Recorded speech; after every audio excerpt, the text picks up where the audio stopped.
Beaucoup rêvent de devenir cadre, plus de responsabilités, plus de reconnaissance, un meilleur salaire, l'image fait rêver, c'est sûr.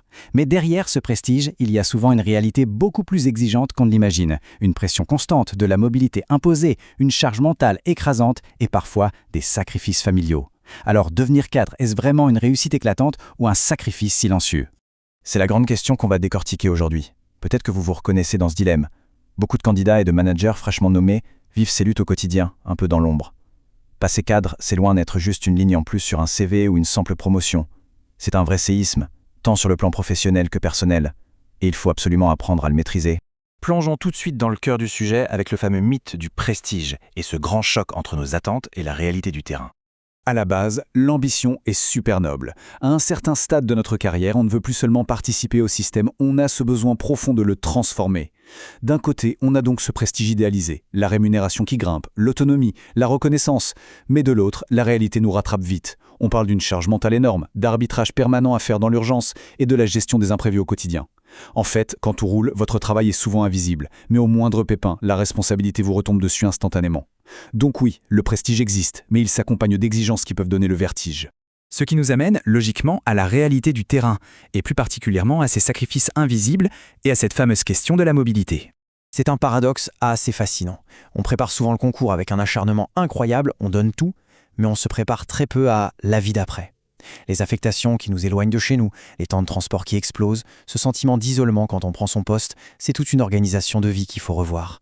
Après avoir accompagné de nombreux candidats, c'est un truc que j'observe tout le temps. D'ailleurs, pour les personnes qui préparent des concours d'encadrement ou qui réfléchissent à leur évolution professionnelle, Ma Réussite Professionnelle a créé des ressources et des outils d'accompagnement disponibles directement sur notre site. L'idée, c'est justement de vous aider à anticiper cette réalité du terrain. Étape suivante, et c'est un gros morceau pour tout cadre débutant, le défi immense de construire sa propre légitimité. La toute première étape, elle se passe dans la tête. Il faut réussir à faire le deuil de son ancien métier d'expert pour devenir celui qui fait faire aux autres. Et c'est particulièrement complexe quand on est un cadre dit hors filière, c'est-à-dire qu'on débarque d'un tout autre corps de métier. Face à une équipe où la technique prime, l'autorité classique est descendante, ça ne marche tout simplement pas. Il faut être stratège, s'appuyer sur l'empathie, rendre service, prouver qu'on est là pour résoudre les problèmes. C'est comme ça qu'on gagne la confiance de son équipe et qu'on construit une vraie légitimité solide. On en arrive à la notion de posture et de leadership ou comment passer de simple chef à véritable leader transformationnel. Dans les métiers d'encadrement, j'observe souvent une confusion majeure ici.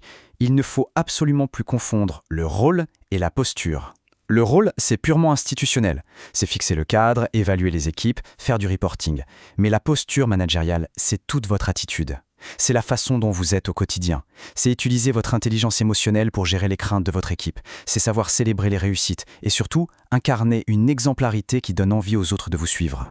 Ce qui soulève inévitablement la question des compétences indispensables pour y arriver, et notamment le rôle crucial des soft skills. Ces nouvelles compétences humaines sont littéralement vitales, surtout si vous devez relever le défi un peu stressant de manager des gens qui étaient encore vos collègues il y a peu de temps. Beaucoup sous-estiment l'importance d'un concept clé, la bienveillance exigeante. On ne peut pas être un simple copain hyper complaisant, on perdrait tout respect. Et on ne peut pas non plus être un tyran autoritaire. Il faut poser des repères ultra clairs, écouter activement, faire preuve d'humilité et savoir temporiser quand l'urgence pousse à la panique. C'est le combo gagnant. C'est l'heure de faire le bilan, alors réussite ou sacrifice? Comment assumer complètement ce nouveau statut? Devenir cadre peut être une aventure professionnelle magnifique et super enrichissante, à la seule condition d'y entrer avec une lucidité totale sur l'organisation que ça demande derrière. Cette citation résume ça parfaitement. Devenir cadre, ce n'est pas seulement changer de poste. C'est parfois accepter un nouveau rythme de vie, de nouvelles responsabilités et une nouvelle façon d'habiter son travail. C'est une transformation profonde qui va bien au-delà des murs de votre bureau. Et si vous préparez actuellement un concours ou une évolution professionnelle, gardez en tête qu'avec la bonne méthode, c'est une réussite garantie. Vous trouverez dans notre boutique en ligne tout ce qu'il faut pour avancer avec méthode et confiance. N'hésitez pas à aller faire un tour sur mareussiteprofessionnelle.com. La lecture de nos articles de blog comme par exemple Mobilité professionnelle, le guide complet pour réussir votre installation après un concours, pourra vraiment compléter vos connaissances sur le sujet. Et pensez aussi à jeter un coup d'œil à nos e-books exclusifs, notamment ceux dédiés au concours d'inspecteur de l'éducation nationale. Si cette vidéo vous a plu et vous a été utile, merci de la liker et de vous abonner à la chaîne, ça nous aide beaucoup. Alors, êtes-vous prêt à bousculer vos anciennes certitudes pour bâtir un parcours qui a vraiment du sens? Je vous laisse y réfléchir et je vous dis à très vite.